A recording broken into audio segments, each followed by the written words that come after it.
As we said, section 4.3 tells us where the function is increasing, where the function is decreasing, where the possible min-max.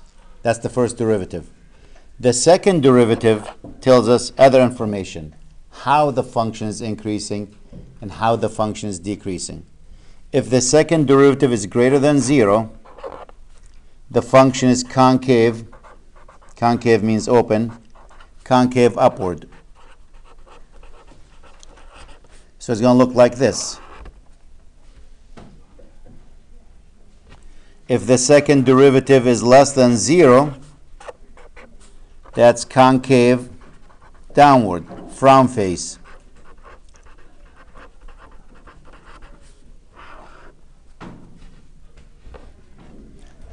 And when I combine section 4.3 with 4.4, you have to look at it. Notice if you take that concave upward and you cut it in half, if you cut it in half, we'll use this piece on the left when the function is decreasing. That means the first derivative is less than 0. And concave upward when the second derivative is greater than 0. That's what we're going to use, that piece. So how is it increasing? How is it decreasing? We're going to use that. This is increasing here, which means the derivative is greater than 0. That's increasing. And upward,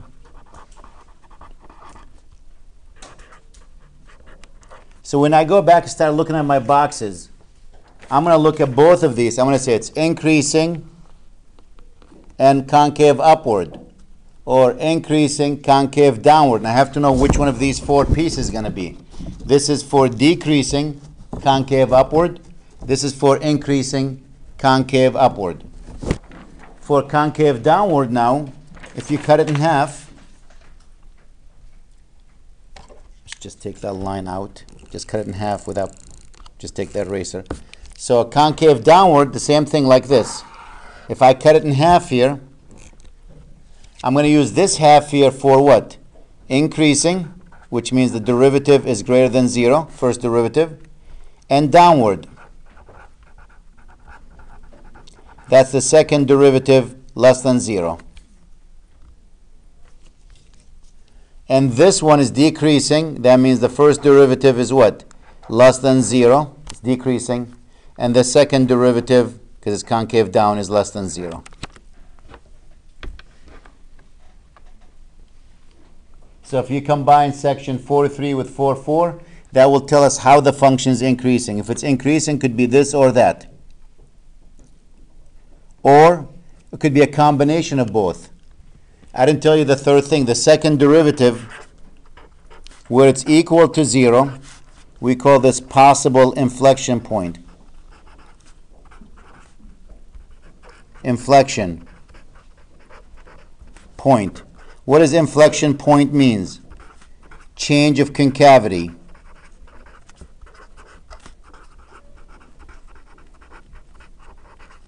This is an inflection point. Notice the graph will look like this. It hits this point and switches to that. That's inflection point. It goes from concave down to concave up. Or it could be concave down. It hits that point, then it's concave up. These are inflection points. Change of concavity.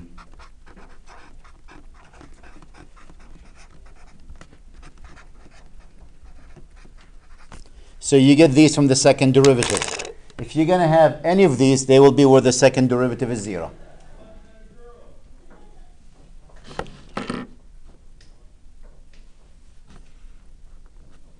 This is fun, huh? To me, the stuff is so cool. I know you're probably going, who cares? But I think the stuff is fascinating. Just think, people discovered this about thousands of years ago. And we can't prove them wrong. With calculators, with computers, with all the stuff we have, we can't prove the stuff is wrong.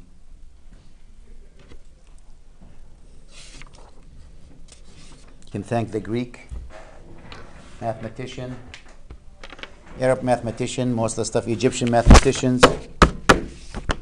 Algebra. It's called algebra because the name of the guy. Ali Jabra. Middle Eastern person discovered most of the algebra. His name is Ali. That's where algebra came in. Yep. Yep. Yeah, true. No, true. It is. Yep. That sounds like a joke. No, for real. Yep. Okay. Some of the stuff mathematician. A lot of Egyptian and Greek mathematician. That's where most of the math comes from. You know, it's amazing. Look at the pyramid. How the hell they picked these stones and made them stand up there with no equipment? You know, and they have actually holes in the ceiling where a certain day, 1 minute of the day, when the light hits it, they have some mirrors will light the entire place.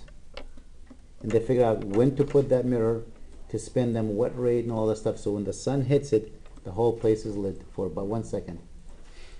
You know, it's amazing what they discover.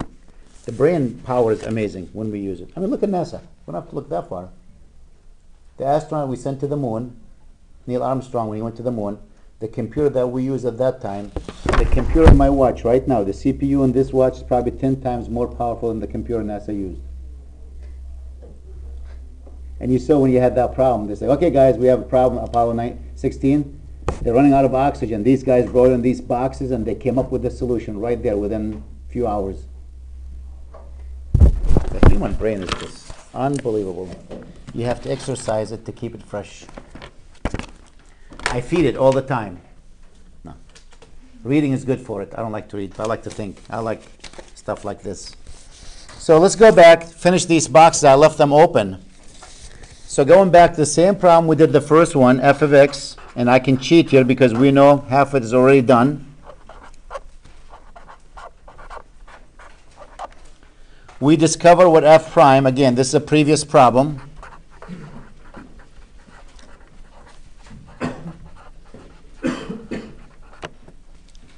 We know the derivative of that, we did that.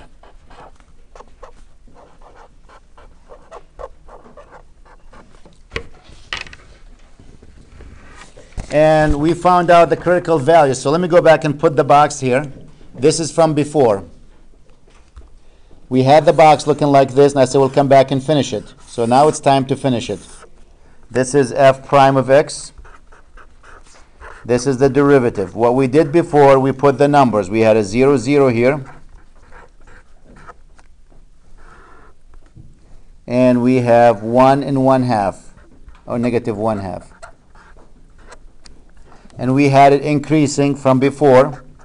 Again, this is an old problem we just did about half an hour ago. Maybe 45 minutes ago. This is decreasing, and we had it increasing.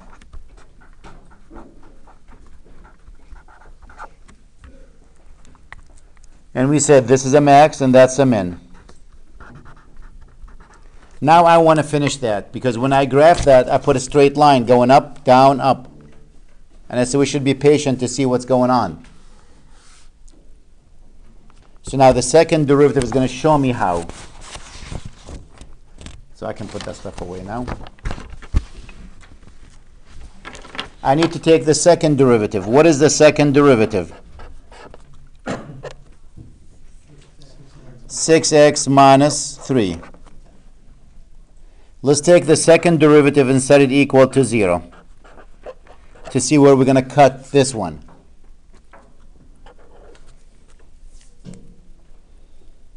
Take the second derivative, set it equal to 0. 6x minus 3 is equal to 0. 6x equals 3. X equals negative 0.5, is it?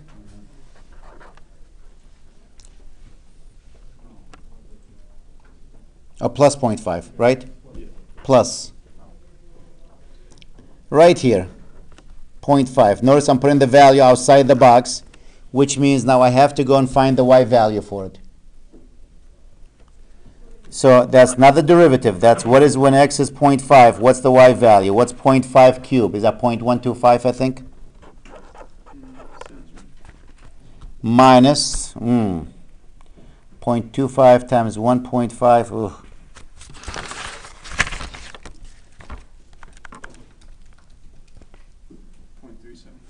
0.375. So that value is negative. Is that 0.25?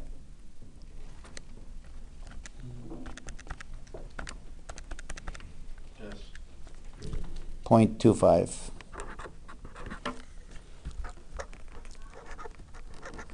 That's the y value. Notice on the bottom now, I only have 2 cuts. So I need to go to the second derivative and see if the second derivative is positive or negative. I need to take a test point. It doesn't have to be the same point. Intentionally, I didn't write the points I picked for the first derivative because it doesn't matter. I need to pick a number between minus infinity and 0.5. 0 is a perfect number because it makes the math easy. Plug in a 0 here, and maybe we'll use 1 here. What is the second derivative? The second derivative of 0. That's a negative 3. That tells me what? The function is concave which way? Downward.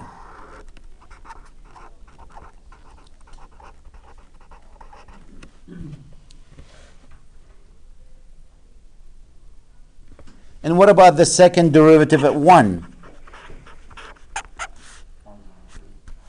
Positive 3. That tells me the function is what? Concave which way? Upward. What do you think 0.5 and negative 0.125? What's that point? That's an inflection point.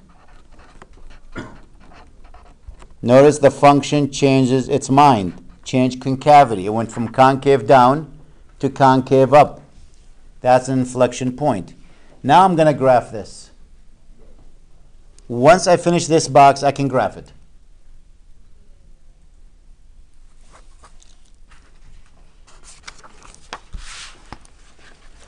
To graph it, here we go. All I have to look at the box right here. I can cover every single thing. I don't need the other stuff. I should be able to graph it just by looking at this. At 0, 0, I have a max point. We know what a max point looks like. It looks like this. At 1 minus 1/2, let's enlarge it here. There's the minus 1. I'm going to try and enlarge it. It looks like this. At 0.5, negative 0.25, somewhere have an inflection point.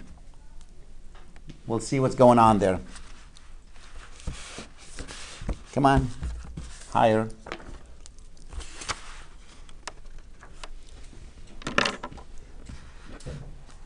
Let's look up to this point, up to this value, the 0, 0. What is going on? It's increasing in which way? Downward. This is increasing downward. Remember that? Pointing down, concave down. From this point to this point, that's from this line to this line. What's the function doing? Let's look at the top and the bottom. It's decreasing which way? Downward. Like this.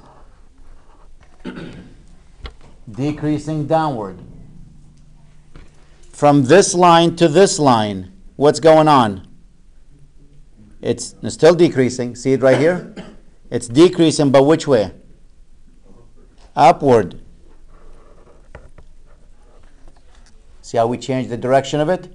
It's decreasing, it's concave upward now. And what happens from this point on? Increasing upward. I bet you if you go to your calculator and you graph it, that's exactly what the graph looks like.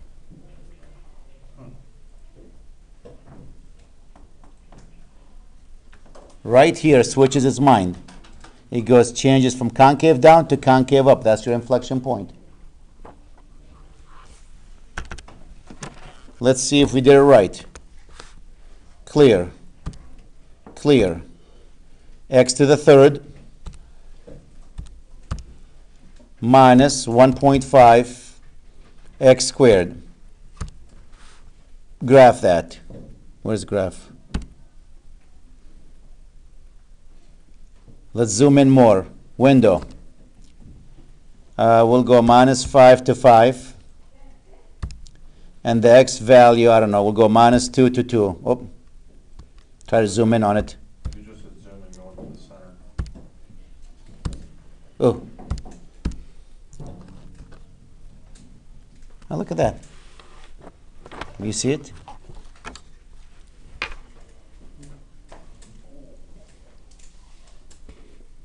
What'd you say? Hit zoom in? Oh, Does it make it bigger than that? Window, let's say -2 to 2. Graph. Try to make it better picture. That's what we got. See how it's pointing down, then it changes mind, goes to pointing upward. Jimbo. So that's the significance of the second derivative. We use actually the first and the second derivative so we can graph a function. That's one of the applications for it. It tells us where the function is increasing, where the function is decreasing, where's it concave up, concave down, inflection points. Now I know what you're saying, like, why are we learning this if you have a calculator there? Because we don't let you use a calculator in Calc 1, Calc 2, and Calc 3. Graphing calculators, because they can graph it for you. So you have to do all the stuff yourself there. Let's look at another problem that we did. And I'll steal the information from the previous section. This is another example that we did. F of x equals x squared minus 4 to the power of 2/3. We found the derivative for that. Again, that's previous problem.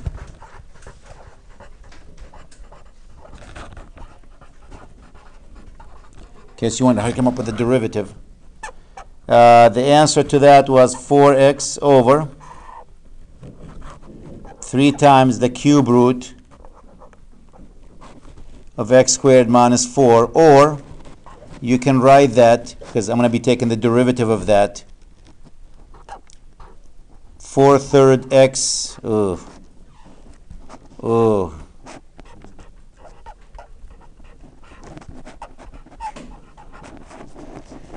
it looked like that first, and I changed it to make it look like this. And when we did our table for that, this is what we found.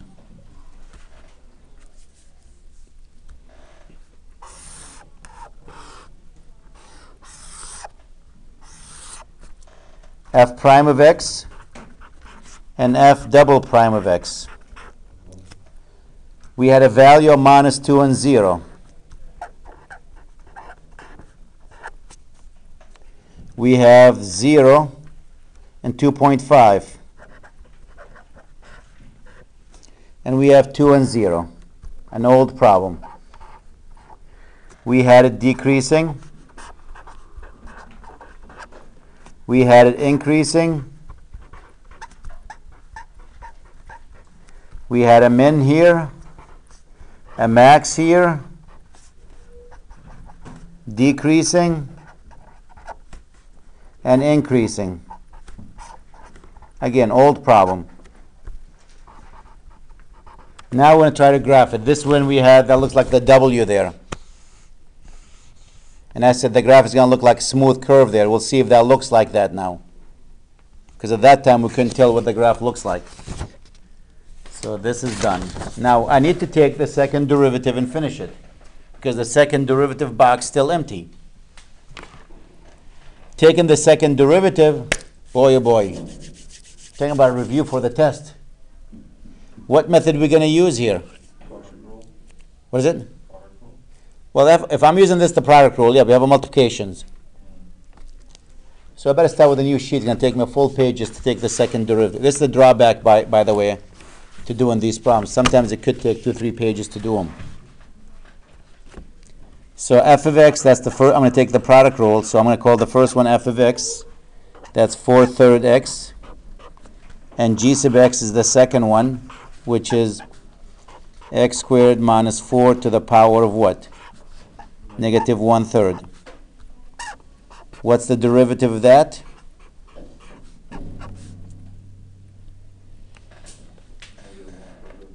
No, this one, top one.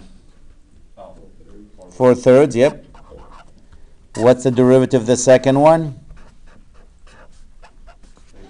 Negative 1/3 times x squared minus 4 to the power of negative 4/3 times the derivative what's on the inside, which is 2x. Let's see if we can clean it a little bit there. The derivative here, negative 2x over 3 times x squared minus 4 to the power of 4/3. We'll leave it like that. So what's the second derivative? Product rule says what? F times g sub prime plus g times f prime.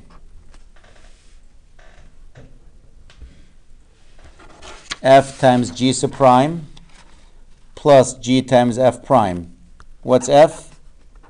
4/3 x times g sub prime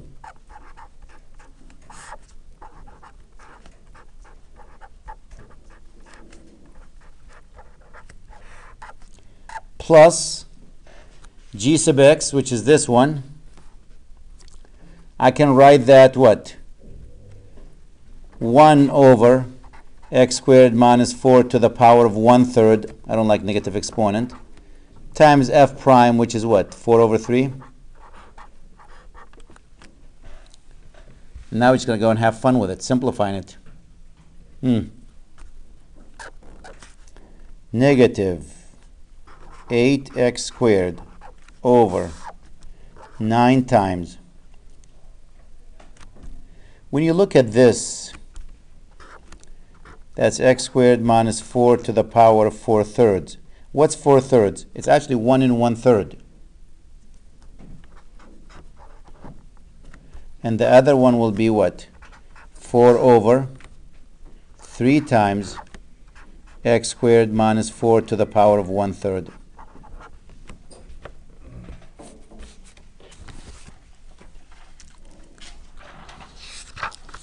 Taking the derivative is the pain here. To make sure these guys are the same thing, I'm going to multiply the second one by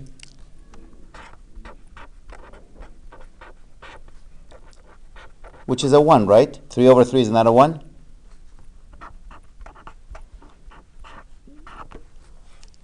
Why? Because when you multiply, you add the exponent, this number becomes the same as that. So that's the reason. So I also need to make sure the LCD is the same. I have a 9, I got a 3 here. Maybe I should multiply by 3 at the same time to make that a 9. Because you're trying to match the same number on the bottom. So if you do that, you will have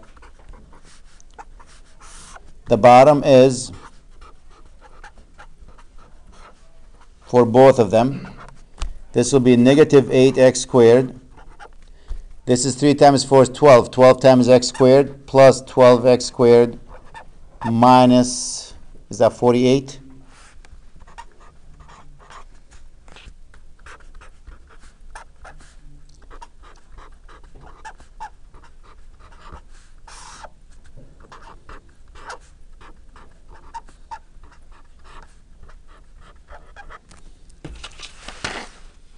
Whew.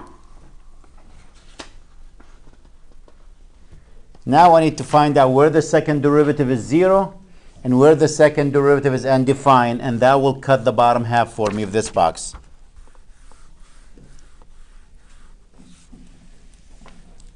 Let's see. Second derivative equal to 0. Take the top side equal to 0.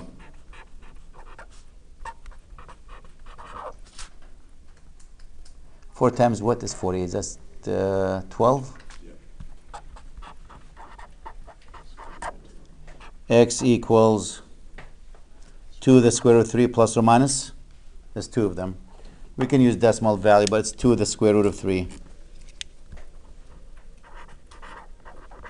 And that number is 1.7 times 2, roughly 3.4? Yep. Roughly plus or minus 3.4. I'll leave it plus or minus that number. I like that one better. The second derivative is undefined where? Take the bottom side equal to 0. The bottom is 0 when that piece is 0. And x equals what? Plus or minus 2.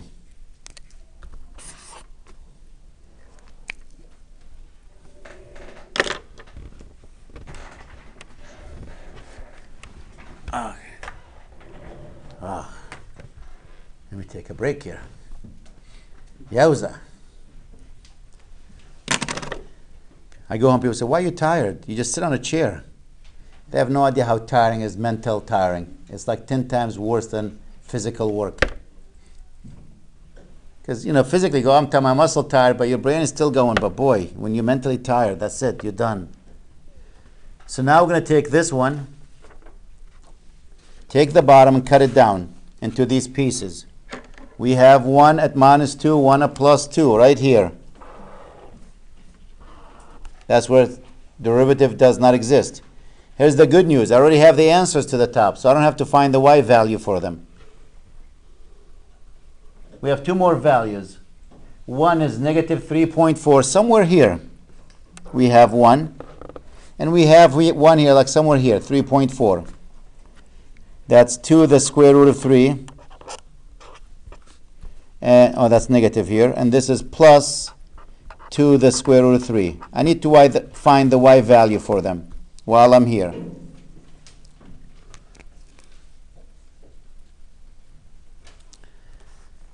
So go back to this problem. Plug in 2 to the square root of 3 for this one. So what is f of -2 to the square root of 3?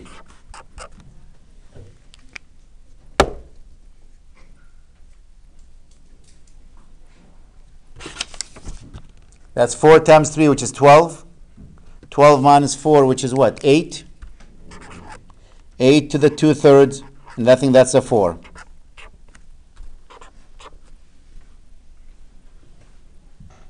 That's the cube root of 8, which is 2 squared, that's a 4. And this also an 8. And now we're going to take a test value in each piece. What should we use? Less than -3.4. How about a -4 here? Between -3.4 and -2, how about -3? Between -2 and +2, we should use maybe a 0. How about a 3? How about a 4?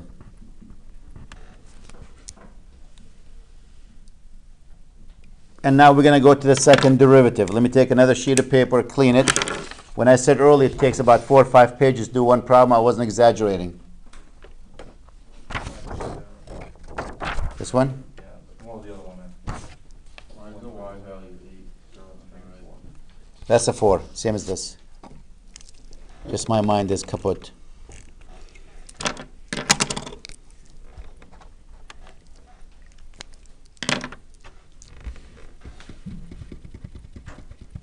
I probably looked at the clock, saw 8, and went, put 8 there.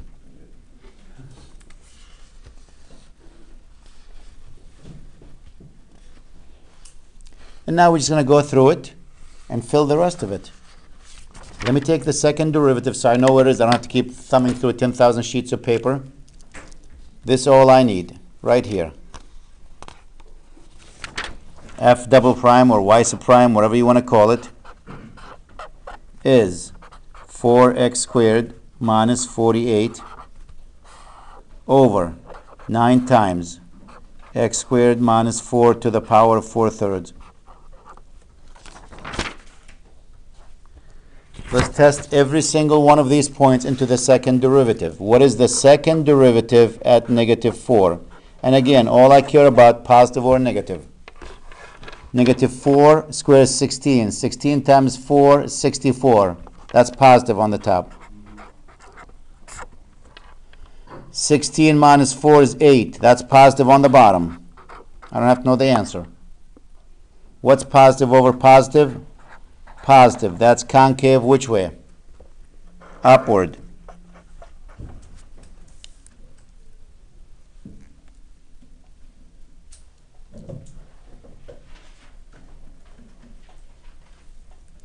Let's take a point between this number and that number, the -3. What's the derivative at -3? 9 times 4, 36, that's a negative. 9 minus 4, that's a positive. Negative over positive, that's a negative. Concave downward. This point is inflection point.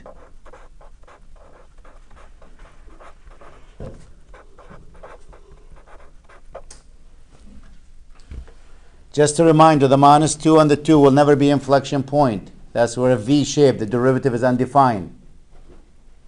So sometimes if you just want a reminder, make that a thick line. So you don't make that mistake. Right there, the derivative is undefined. So it can't be, that point can't be an inflection point. It can't be a min or a max. Well, it could be a min or a max. But it can't be, maybe I should make the thick line the second one. Because it's continuous there, it's connected. So maybe the thick line should be just in the second one. Because the derivative does not exist there.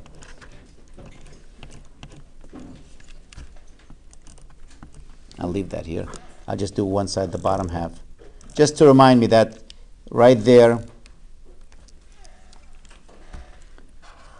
So I don't go and write inflection point there. Pick the 0. That's a negative over negative, which is what? Positive. Oh, wait a minute. Is that? I jumped the gun here with these numbers. When I put a -4, what's that number? Positive. That's good. That's good. Yep. What about the 0? That's a -4. When you cube it, Positive. that's a positive number because that's the 4/3. That's a positive number. Actually, the bottom is always going to be positive, regardless where you put there. Because that means the cube root of this to the 4th power. It's always positive in the bottom. What's negative over positive? Negative. That's concave down.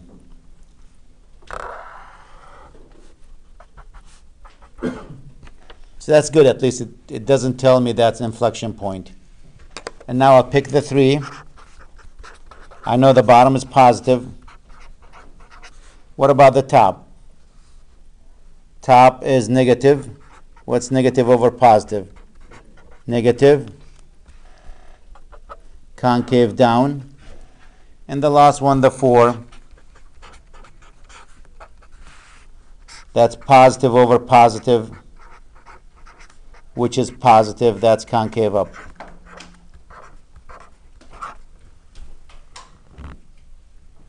So that's concave up here. That's also inflection point.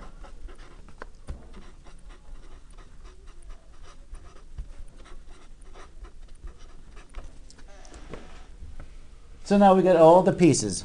The box is made, ready to graph it. And the last thing, I'm going to look at this box, and I don't care about the rest of the work I have. I don't have to look at it, nothing. That's all I need to see. Right there. Let's put these points in first.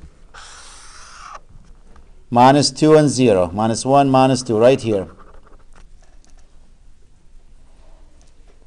0 and 2.5. That's a max point. It looks like this.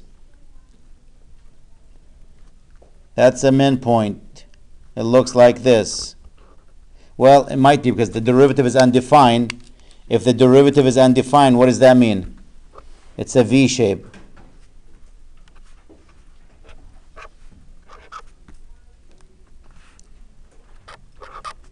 We said the derivative is undefined there. It's a V shape.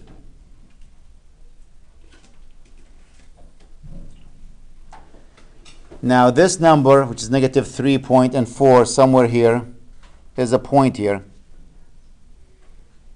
It says the function is decreasing, is concave upward. So it's looking like this till it hits this point. Then when it hits this point, what happens from here to there? Still decreases, but now it's concave which way? Downward, right? Like this.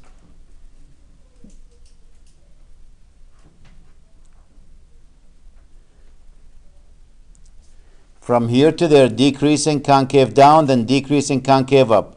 Now let's look from this line to this line. That's this point to that point, right there. It's increasing, and it's concave which way? Downward. Increasing concave downward. It looks like this. From this point to this point is what?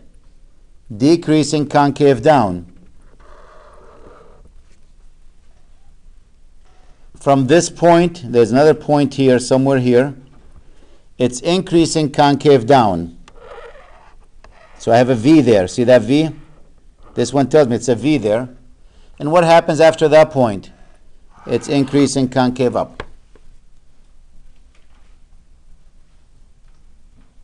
That's my inflection point right here. My min, my max, my graph, everything right there. Even if I graph this, unless I really open this, you probably will not see all the points. So let me go to my calculator, turn it on here. Clear that. Parentheses, x squared minus 4, close parentheses to the power, parentheses 2/3. And window, let me go from minus 4 to 4, try to open it. The graph from 0 to 4, the y value, because there's nothing below 0.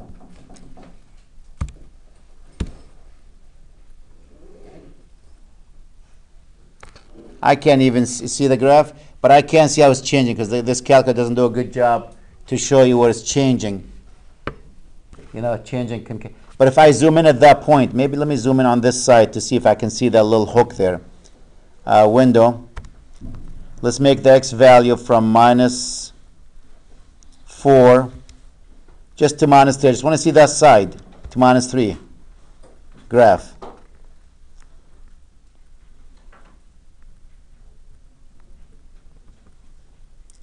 Yeah, I can't see it. Did I do the x value? Oh, maybe I did the wrong place. Minus 4 to minus 2. Minus 4 to minus 2, maybe, yep. Graph it.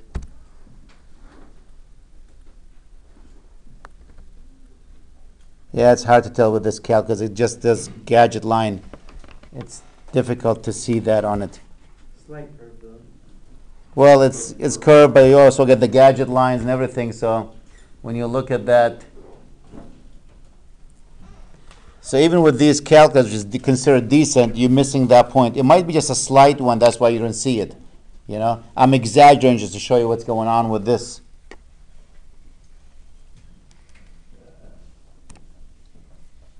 I don't know why, but that pattern wave seems familiar. What do they call that? Don't they have a name for that? This one? Yeah. No, but I can make something up if you want to. Quasimoli, I don't know. Probably has a name to it. Bernsey will know if there's a name to it. He's into like reading that gibberish stuff. To me, it's gibberish. No.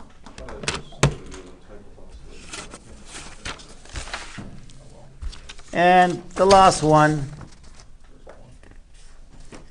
I'm going to skip the one that looks like taking the derivative is not bad. I'll do that one. Actually, it's not that bad. There's another previous one.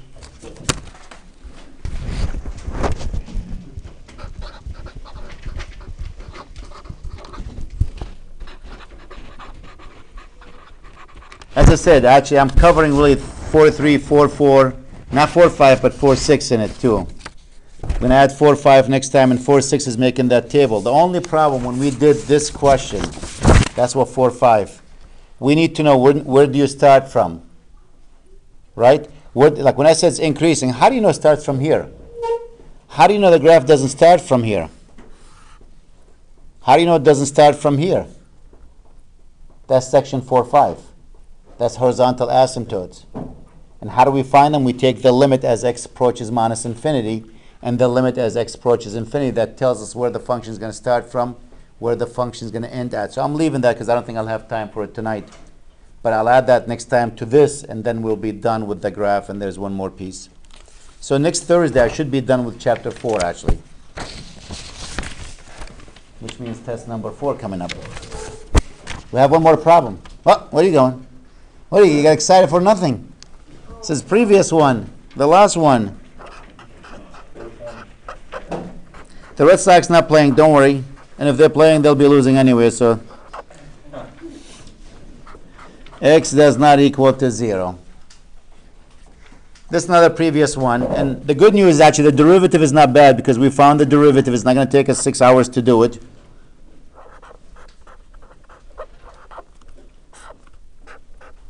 Which, if you want to write it nicely, that's 2x minus 2x to the minus 3.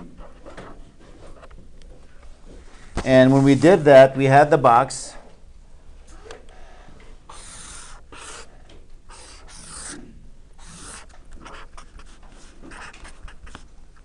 That's the double prime, that's the prime. We have minus 1 and 2.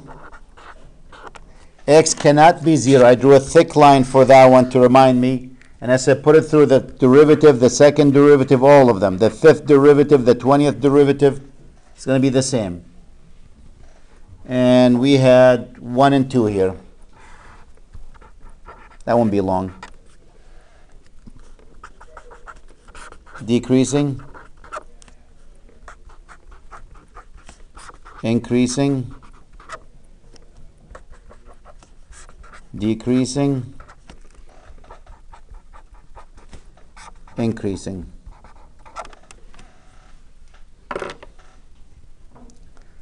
And we had min here. That's where we stopped earlier. And we have min here. Now I'm just going to finish the bottom half. And thank goodness taking the derivative is not going to be that bad, the second derivative.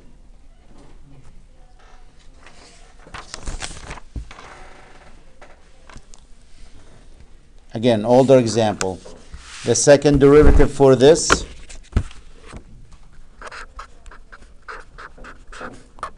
take the derivative of this one. That'll be 2 minus, that becomes a plus, 6x to what? Negative 4. 2 plus 6x to the 4th. If you want to make it a fraction, LCD is what? X to the 4th.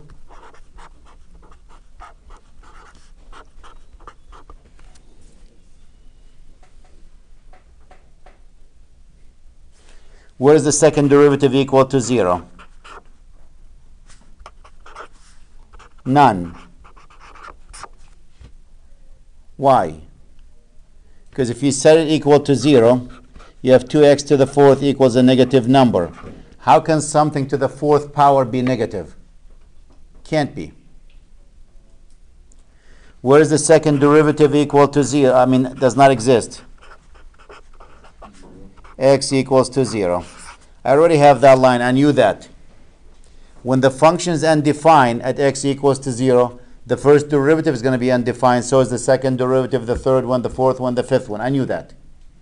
I'm just proving it right there. So the good news, I have no more points to add to my list on the bottom. So you got to take a test point in each one of these segments and plug it in. Here's the other good news for this one. Look at the second derivative. This is the second derivative. This number is positive, and this number is always positive, regardless what you pick for x. X to the 4th is a plus, right? So this is always going to be positive. Always. So looking at that, what does that mean? Your second derivative is positive here. Concave upward. Your second derivative is positive here. Concave upward. It will never be negative. It doesn't matter what point you use. You can use a minus 1 and 1 if you want to for test points. And now I go to graph it.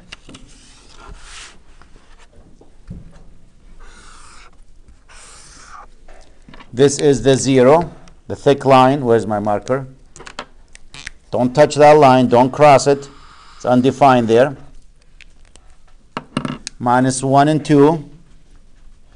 Right there. It's a midpoint. It's decreasing concave upward before you get to that. Decreasing concave upward. Like this. Then increasing concave upward. Like that. From here, this point is 1 and 2. It's a midpoint. It's decreasing concave upward. Hits that point, it's what? increasing, concave upward. And I get the graph.